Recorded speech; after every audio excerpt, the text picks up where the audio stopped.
और इसी सीट को लेकर कहा जा रहा था कि क्रॉस वोटिंग हो सकती है, हॉर्स ट्रेडिंग हो सकती है, लेकिन बीजेपी ने बड़ा खेल कर दिया है। बीजेपी ने उपेंद्र कुशवाहा को अपना तीसरा उम्मीदवार नहीं बल्कि दूसरा उम्मीदवार बना दिया है, मतलब एनडीए का चौथा उम्मीदवार, जिसकी जीत तय है। अब भाई जेडीयू के दो विधायकों की जीत तो दो सांसदों की जीत तय है, वैसे ही बीजेपी के भी दो सांसदों की जीत तय है। पांचवे के लिए 3 विधायकों की संख्या कम पड़ रही थी, तो अब उपेंद्र कुशवाहा के बारे में माना जा रहा था कि उनको 5वां उम्मीदवार बनाया गया है। लेकिन जो खबर आ रही है कि आरएलएम के जो प्रदेश अध्यक्ष हैं आलोक सिंह, उन्होंने दावा किया है कि उपेंद्र कुशवाहा की जीत पक्की है और एनडीए के वो चौथे उम्मीदवार हैं।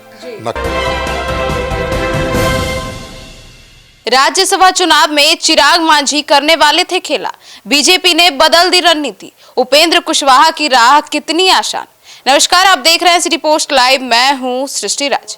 राष्ट्रीय लोक मोर्चा सुप्रीमो उपेंद्र कुशवाहा का एक बार फिर से राज्यसभा जाना तय हो गया है। पर्दे के पीछे से बीजेपी ने बड़ा उलटफेर कर दिया है। दरअसल कुशवाहा ने भले आरएलएम के तहत अपना नॉमिनेशन किया है, लेकिन बीजेपी ने एनडीए कोटे से उन्हें अपना चौथा कैंडिडेट बना दिया है। 5वीं सीट के लिए पर्याप्त विधायक ना एनडीए के पास है और ना ही महागठबंधन के पास। उस सीट पर बीजेपी ने पार्टी के महामंत्री शिवेश राम को उतारा है। अब आइए विस्तार में जानते हैं कि आखिर क्या है ये पूरा मामला। इसके बारे में चीफ एडिटर शिकायत सर, उपेंद्र कुशवाहा की जीत पक्की करने के लिए बीजेपी ने तो बड़ा खेला कर दिया। हाँ बिल्कुल, अब तक तो यही माना जा रहा था कि उपेंद्र कुशवाहा एनडीए के 5वें सीट के उम्मीदवार होंगे, जिसको जीतने के लिए न तो एनडीए के पास बहुमत है और न ही महागठबंधन के पास। और इसी सीट को लेकर कहा जा रहा था कि क्रॉस वोटिंग हो सकती है, हॉर्स ट्रेडिंग हो सकती है, लेकिन बीजेपी ने बड़ा खेल कर दिया है। बीजेपी ने उपेंद्र कुशवाहा को अपना तीसरा उम्मीदवार नहीं बल्कि दूसरा उम्मीदवार बना दिया है, मतलब एनडीए का चौथा उम्मीदवार, जिसकी जीत तय है। अब भाई जेडीयू के दो विधायकों की जीत तो दो सांसदों की जीत तय है, वैसे ही बीजेपी के भी 2 सांसदों की जीत तय है। 5वें के लिए 3 विधायकों की संख्या कम पड़ रही थी, तो अब उपेंद्र कुशवाहा के बारे में माना जा रहा था कि उनको 5वां उम्मीदवार बनाया गया है। लेकिन जो खबर आ रही है कि आरएलएम के जो प्रदेश अध्यक्ष हैं आलोक सिंह, उन्होंने दावा किया है कि उपेंद्र कुशवाहा की जीत पक्की है और एनडीए के वो चौथे उम्मीदवार हैं, न कि 5वें। अगले 1 से 2 दिन में उन्हें समर्थन देने वाले विधायकों की पूरी लिस्ट जारी कर दी जाएगी। तो बीजेपी ने अपना तीसरा उम्मीदवार कैंडिडेट शिवेश राम को बना दिया है, जिनकी जीत के लिए पर्याप्त विधायक नहीं है। उनकी जीत के लिए दूसरे दल के 3 विधायकों का समर्थन जरूरी है, लेकिन बीजेपी इस सीट को भी जीतने में कोई कोर कसर नहीं छोड़ेगी और माना जा रहा है कि आखिरकार बीजेपी मैनेज कर लेगी, 5 सीटें निकाल लेगी। सर, तो आखिर बीजेपी अपनी दूसरी कंफर्म सीट उपेंद्र कुशवाहा को क्यों दे दी? अरे दरअसल उपेंद्र कुशवाहा की उम्मीदवारी से जीतन राम मांझी और चिराग पासवान नाराज थे, आपको पता ही है। चिराग पासवान ने तो उपेंद्र कुशवाहा को उम्मीदवार बनाए जाने से ही अनभिज्ञता जाहिर कर दी थी। उन्होंने कहा था कि उनको पता ही नहीं है। ऐसे में बीजेपी को डर था कि चिराग पासवान और जीतन राम मांझी खेला कर सकते हैं, उनके विधायक क्रॉस वोटिंग कर सकते हैं। इसलिए उपेंद्र कुशवाहा की जीत पक्की करने के लिए बीजेपी ने अपना प्लान बदल दिया है। उपेंद्र कुशवाहा को अपना दूसरा उम्मीदवार बना दिया है, तीसरा उम्मीदवार शिवेश राम को बना दिया है, जिनका विरोध न तो जीतन राम मांझी कर पाएंगे और न चिराग पासवान। चिराग पासवान तो पहले भी उनको अपना परिवार बता चुके हैं। ऐसे में एनडीए के सभी 5 सीटों पर जीत लगता है कि हो जाएगी। सर, तो आखिर एक्सक्लूसिव रिपोर्ट में बीजेपी के क्यों अचानक रणनीति बदली और अपने दलित नेता की जगह उपेंद्र कुशवाहा को जीत का एकदम सर्टिफिकेट दे दिया? बिल्कुल, देखिए राज्यसभा चुनाव में नंबर 1 या नंबर 2 उम्मीदवार नहीं होता है। कुशवाहा को 5 नंबर उम्मीदवार बताना ये ज्ञान की कमी है। चुनाव के लिहाज से यहाँ नंबर 1 और नंबर 2 कुछ नहीं होता है। राज्यसभा के लिए 5 सीटें खाली हो रही हैं, इस पर 6 कैंडिडेट ने अपना नामांकन भरा है और इसके कारण वोटिंग की नौबत आ गई है। वोटिंग केवल 1 सीट के लिए नहीं होगी बल्कि सभी 6 कैंडिडेट के लिए होगी। सभी 243 विधायक बैलेट पेपर पर फर्स्ट प्रायोरिटी और सेकेंड प्रायोरिटी लिखेंगे। एक सांसद के लिए 41 विधायकों के वोट की जरूरत होती है। 41 वोट पूरा होने के बाद बाकी बचे विधायक सेकेंड प्रायोरिटी में शिफ्ट हो जाएंगे। इस लिहाज से समझिए तो 4 कैंडिडेट को जीतने में कहीं कोई परेशानी नहीं होगी। 5वें कैंडिडेट को जीतने के लिए मशक्कत करनी पड़ेगी। सर, तो आखिर दोनों गठबंधन में जो कैंडिडेट्स हैं और उनके जीत की समीकरण क्या है? देखिए, एनडीए की तरफ से 5 कैंडिडेट हैं, सीएम नीतीश कुमार हैं, बीजेपी के राष्ट्रीय अध्यक्ष नितिन नवीन हैं, केंद्रीय मंत्री रामनाथ ठाकुर हैं और आरएलएम के सुप्रीमो उपेंद्र कुशवाहा हैं और बीजेपी के प्रदेश महामंत्री शिवेश राम भी हैं। महागठबंधन की तरफ से आरजेडी के मौजूदा सांसद एडी सिंह हैं, उन्होंने भी पर्चा भरा है। राज्यसभा चुनाव में जीत के लिए कितने वोटों की जरूरत है ये पहले से ही तय होता है। वोटों की संख्या के कैलकुलेशन के लिए चुनाव आयोग ड्रॉप कोटा फार्मूले को लागू करता है। इस फार्मूले के तहत एक सीट जीतने के लिए बिहार में 40 विधायक होने चाहिए। 5 सीटें जीतने के लिए कुल 5 गुने 41 यानी 205 विधायक होना चाहिए। एनडीए के पास केवल 202 विधायक हैं, ऐसे में 3 और विधायक चाहिए। अब एनडीए कैसे मैनेज करेगा ये देखना दिलचस्प है। सर, तो आरजेडी उम्मीदवार एडी सिंह को भी जीतने के लिए 41 वोट चाहिए।